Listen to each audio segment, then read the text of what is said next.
who's the ex-head of Google. He actually lives out in this region. And he said, you're happy when your expectations of how your life is supposed to be going are met. So we tend to think happiness is derived from like material achievement or whatever it might be, but it's actually your own expectations of your own life. When my mother, we grew up in that village in Botswana, you'd see a hot bowl of rice make people euphorically happy. Because it met their expectations, and sometimes exceeded their expectations. You go to Mayfair in London, and you see a billionaire having a steak that he or she ordered as medium rare, and it comes medium. Anger. All that is under their expectations. My life has changed drastically from stealing pizzas. You can imagine how with that, my expectations have been met and then been exceeded. And now I'm at a point where my expectations of my life are pretty high, and that is a problem.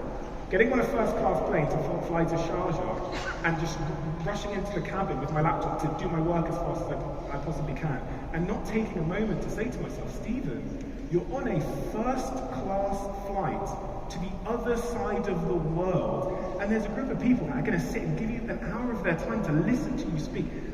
10 years ago, you were stealing pizzas and going into restaurants and putting your hand down the back of the chair looking for coins. If you don't stop and take a moment to realize that your expectations are being radically exceeded in this moment, you will never be happy. And that is the case for all of us in most of our lives. Most of us, I would say the vast majority of this room are having your expectations of your life exceeded in this moment. You're living out dreams that you once had. And most of you haven't taken a minute to be happy about it. Because now you've moved the goalpost off into the future like a rainbow, and you're looking for the pot of gold over there. If your happiness is always over there, it always will be.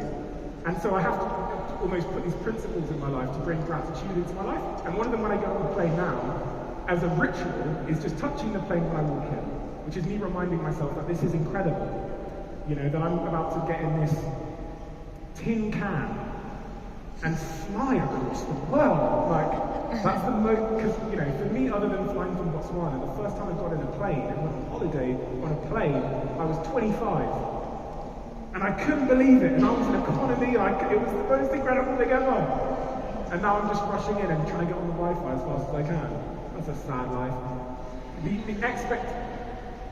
You will be happy if you realize that your expectations are being met, and you'll be unhappy if you walk around through life thinking that your expectations are unmet. So that's the controllable element to happiness. And Mogul Dad set me on the journey of understanding that.